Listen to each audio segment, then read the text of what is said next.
News में आज हमारे साथ हैं प्रोफेसर शाहिद अहमद, जदयू के वरिष्ठ नेता और सामाजिक कार्यकर्ता। शाहिद साहब हमारे चैनल पर अक्सर व बेशतर सियासी बातें, सामाजिक बातें करते हैं। इनसे हम विषय विषय पर सवाल करते रहते हैं और आज फिर कुछ बात इनसे करनी है मौजूदा राजनीति पर। अभी जब से 5 राज्यों में चुनाव हुआ है और चुनाव के बाद जो नतीजा आया है, उसके बाद पूरे देश में एक तरह से खलबली मची हुई है कि ईवीएम के द्वारा चुनाव भाजपा ने जीता है। कांग्रेस का आरोप है, अन्य दलों का भी आरोप है कि ईवीएम में कुछ न कुछ गड़बड़ी जरूर हो रही है। इस पर इनसे बात करेंगे। शाहिद साहब, आपका तीवर न्यूज में स्वागत है। बहुत बहुत शुक्रिया आपका भी और आपके तीवर न्यूज का।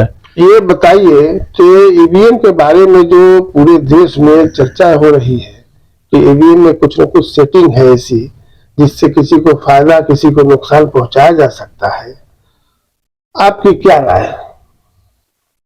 देखिए, ईवीएम तो हर चीज आजकल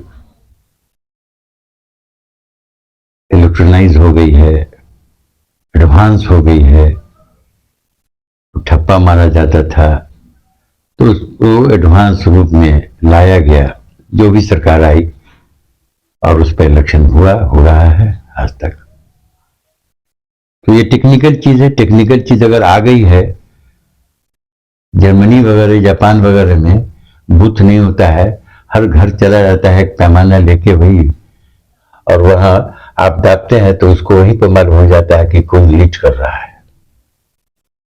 ये सिस्टम है जर्मनी वगैरह में, जैसा कि मैंने पढ़ा है। लेकिन यह उसका दूसरा रूप है, रब करके ये होना प्योरली टेक्निकल है। उसमें आप जो डालिएगा वही आएगा, ये एक्सेप्टेड है।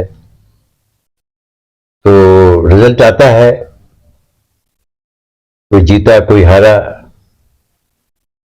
तो जो हारे उन्होंने ये आवाज उठाई कि साहब इसमें ऐसा अनर्थ नहीं होना चाहिए। मेरे सामने और भी स्टेट है, हम जीते, तो उस पर इशू है। भारत में ये चर्चा का विषय बना हुआ है, नो डाउट। लोग इस पर बवाला कर रहे हैं कि जरूर कुछ गड़बड़ी हुई है, लेकिन सब ठीक है अपनी जगह पर। लेकिन वाहवाला करने से, मीडिया में देने से, डिबेट से इसका सोल्यूशन नहीं है।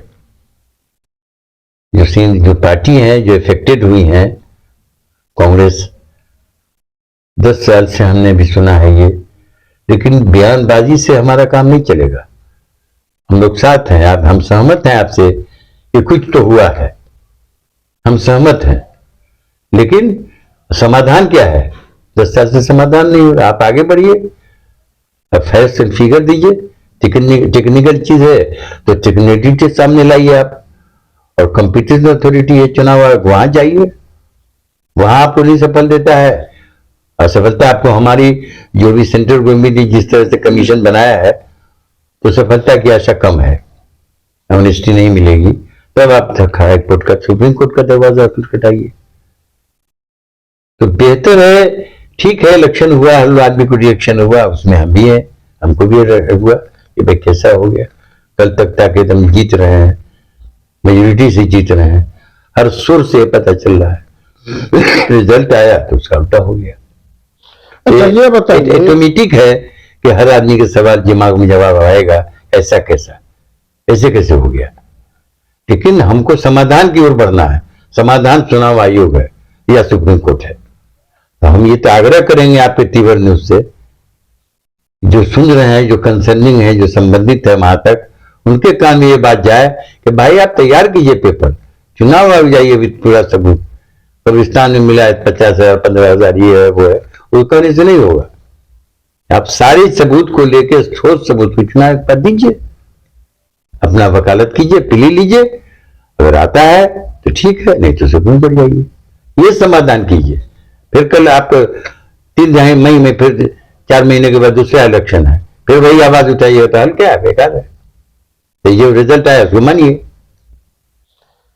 एक बात ये बताइए कि जैसे अभी कांग्रेस मान लीजिए कि हारी है तो कांग्रेस के अंदर ये खलबली हो सकती है, लेकिन दूसरी पार्टियों के बीच में भी खलबली है, तो क्या चुनाव आयोग सिर्फ कांग्रेस को जाना चाहिए, आम आदमी पार्टी को क्यों नहीं जाना चाहिए, समाजवादी पार्टी को क्यों नहीं जाना चाहिए, बीएसपी को क्यों नहीं जाना चाहिए, जदयू को क्यों नहीं जाना चाहिए, राजद को क्यों नहीं जाना चाहिए, सबको मिलकर जाना चाहिए तो ज्यादा आवाज में वजन पैदा होगा। बहुत ही आपने महागठबंधन की दुखती रग को आपने पकड़ा है, और बहुत जिन्यून बात है।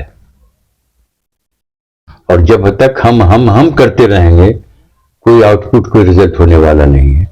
आपने जो प्रश्न किया है बहुत ही अहम है, बहुत ही अहम है, चाहे पार्लियामेंट का हो चाहे एमएलए का हो। वहां पर लोग वावेला कर रहे हैं, डिबेट में बोल रहे हैं, बाइट दे रहे हैं, लेकिन एक आदमी की भी, मेरी जान के में कोई आदमी कोई पार्टी जान नहीं रही है, कोई पार्टी नहीं जान रही है। और हम ये भी कहेंगे इस माध्यम से कि कांग्रेस की लीडरशिप इस पर ध्यान दे। अभी वो गठबंधन की लीडरशिप उनके हाथ में है। हालांकि गठबंधन का अस्तित्व बनाने में, उसका वजूद कायम करने में एक वाहिद हिंदुस्तान में व्यक्तित्व है, शख्सियत है, वो नीतीश कुमार। उन्होंने महागठबंधन की, इंडिया की बुनियाद डाल दी। अब बुनियाद डाल दी, मकान बनाते रहिए आप।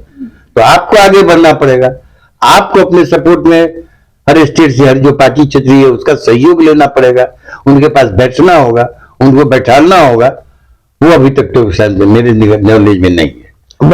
अगर ये लेके वो चलेंगे तो निश्चित है सफलता होगी, होगी सफलता।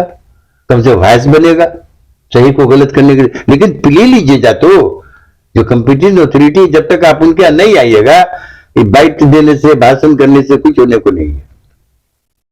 मैं इसी तरफ आ रहा था कि जो इंडिया गठबंधन है इसमें बहुत सारी पार्टियां हैं, हर स्टेट की पार्टियां शामिल है, बिहार से भी राजद भी है, जदयू भी है, और भी एक दो पार्टी है। खासतौर से जदयू के बारे में एक सवाल आपसे हम करेंगे कि नीतीश कुमार, अभी आपने कहा कि नीतीश कुमार ने जो है वो इसके बुनियाद डाला है गठबंधन का। एक सवाल ये भी है कि नीतीश कुमार पिछले 1 महीने 2 महीने से गठबंधन से कुछ नाराजगी है उनको, तो अब जो नीतीश कुमार की उस गठबंधन में क्या भूमिका होगी? उनकी तो मैन मेड है ये कि नाराजगी है, कहीं पर से उनकी अपनी जबान से किसी ने सुना कि वो नाराजगी है तो ये कहते रह गए। ये कहा था उन्हें बीच में 5 स्टेट के चुनाव में, सारे लोग लगे हुए हैं, 24 नजदीक है। तो फिर कांग्रेस से जवाब आया कि भाई इसके बाद हम लोग जाएंगे। तो नीतीश जी ने उसी बात आगे जगह पर जगह पूछने पर ये कहा कि भाई 5 जगह, फिर बोलिए उसी की बात को बोले नीतीश कुमार, ये 5 जगह स्टेट है चुनाव, उससे फ्री होंगे तो फिर लग जाएंगे। लेकिन आज भी लग नहीं रहे हैं। कम से कम आप विधानसभा के चुनाव में गठबंधन नहीं है, लोकसभा के लिए है, तो कम से इनिशिएटिव तो लेते। वहां वो भी खड़े हुए हैं, वो भी खड़े हुए हैं, यहाँ तो डायरेक्ट फाइट था मोस्टली। तो गठबंधन के किसी अंदाज से, कम से किसी लीडर को भी अपने पक्ष में गठबंधन को घुमा देते, तो वो भी नहीं हुआ। वो नहीं है, ये होना चाहिए था। तो चूंकि लीडरशिप तो अब चली गई कांग्रेस के हाथ में, इनका काम था बुनियाद डालना, एक दे देना, मिला देना, और सब कर दिया उन्होंने। 2 मीटिंग कर लिया यहाँ, और 3rd मीटिंग से कांग्रेस के हाथ में पूरा इंडिया आ गई है। तो ये तो उनकी जिम्मेदारी है, उनकी दूरंदेशी होनी चाहिए। आपका कहना यह है कि अब जो गठबंधन को लीड कर रही है कांग्रेस, तो कांग्रेस को चाहिए कि वो तमाम अपने सहयोगियों को लेकर साथ चले, और यदि कोई नाराजगी किसी पार्टी में या किसी लीडर से होती है तो उसको बैठ के उसका समाधान निकाले। बिल्कुल सही। अगर 2024 में भाजपा को मजबूत टक्कर देना है तो इन सबको लेकर चलना पड़ेगा।